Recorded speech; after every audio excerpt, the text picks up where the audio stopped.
இருந்தாலும் இந்த ரிதன்யாக்கோசரம் வந்த என்ன காரணம்னா இங்க இருக்கிற அத்தனை பேருமே பெண் குழந்தை பெற்றிருக்கிறாங்க.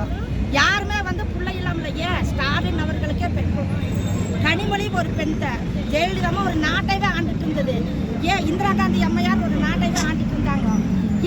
ஒரு பெண் குழந்தைக்கு இப்படி நடக்குது? குழந்தை சேர்த்து 10 நாள் ஆகுதுல்ல, இன்னும் நடவடிக்கை எடுக்காம இருக்கிறாங்க? இதோட ஸ்டாப் பண்ணணும். இது அடுத்த குழந்தைக்கு இந்த பிரச்சனை வரக்கூடாது. இங்க இருக்க சுத்தி இருக்கிற அத்தனை காவல்துறை அதிகாரி அத்தனை பேருக்குமே நான் சொல்றேன், எல்லாத்துக்குமே பிள்ளை இருக்குது, பெண் குழந்தை இருக்குது, எல்லாத்துக்குமே இருக்குது. எல்லாமே சிந்திக்கும். இந்த பிரச்சனை இதோட ஸ்டாப் பண்ணணும்.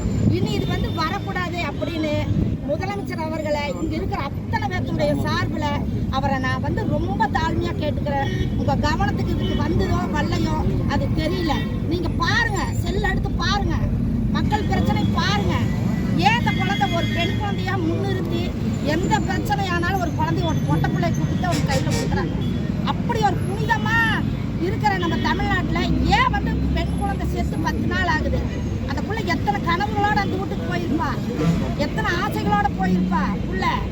அந்த புள்ள சாகர மாதிரி இருக்கிற முகம் அது, எப்பேற்பட்ட முகம் அது. அந்த தாய் தாப்பனுக்கு என்ன வழி இருக்கு? நான் இருக்கிறேன்னு யாரு வேணாலும் அந்த தாய் தாப்பனுக்கு தைரியம் சொல்லலாம். ஆனா அது இழந்துட்டு நிக்கிறவங்களுக்கு அதனுடைய வழி என்ன, வேதனை என்னன்னு தெரியும். அதனால இன்னைக்கு மௌன அஞ்சலி செலுத்திட்டு டாடா பாய் பாய்ன்னு சொல்லிட்டு போவே கூடாது. நாளைக்கு என்ன அவருக்கு என்ன தீர்ப்பு? நேற்று கூட அவர் வந்திருந்தாரு.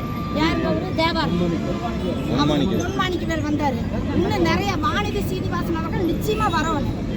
அவர் நம்ம தொகுதிக்கு சேர்ந்தவங்க, அப்படி ஒரு பெண் வரணும். கனிமொழி அவர்கள் நிச்சயமா வரணும். இவளுக்கு நீதி கிடைக்கும். நீதி நிச்சயமா கிடைக்கும். நீதி சாகவே கூடாது.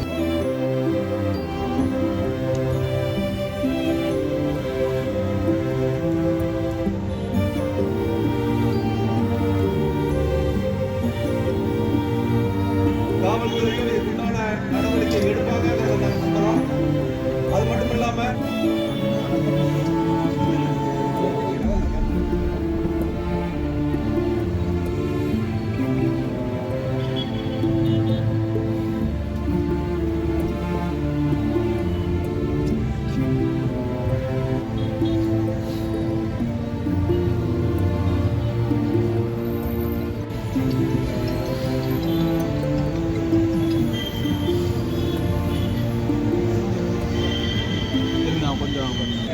ரிதன்யா என்ற இளம்பெண்ணுக்கு ஏற்பட்டுள்ள பிரச்சனை மிகவும் வருத்தமாக உள்ளது.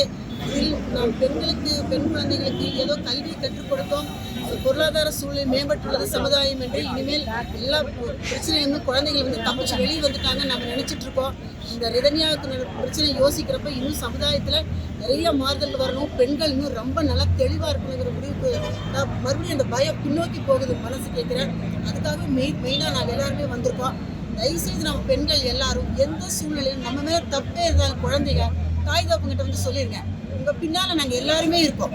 எல்லா பேரண்ட்ஸ், எந்த பேரண்ட்ஸும் தாய் குழந்தைகள் கீழே விடவே மாட்டாங்க. பெற்ற குழந்தைல தப்பே உங்கள் மேலே இருந்தாலும் தைரியமாக சொல்லுங்கள், அம்மா எனக்கு இந்த பிரச்சனை இருக்குது, அப்பா எனக்கு இந்த பிரச்சனை இருக்குது, தயவு செய்து எனக்கு உதவி செய்யுங்க. நாங்கள் எல்லாரும் உதவி செய்வோம்.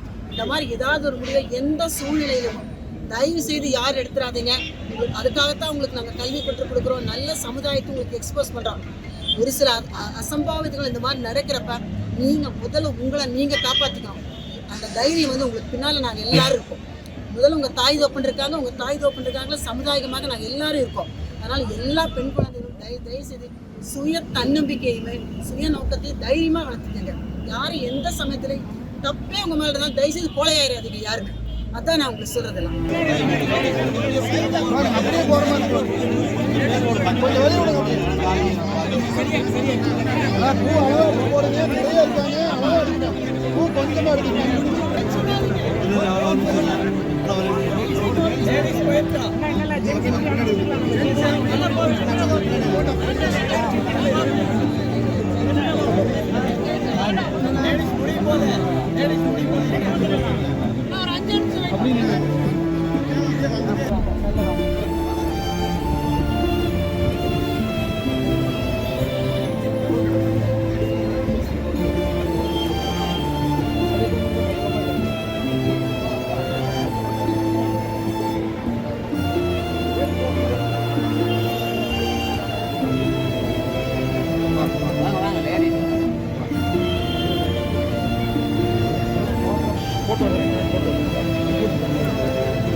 பிளே ஸ்டோர் மற்றும் ஆப் ஸ்டோரில் இருந்து பாலிமர் செயலியை QR கோடு மூலம் பதிவிறக்கம் செய்யுங்கள்.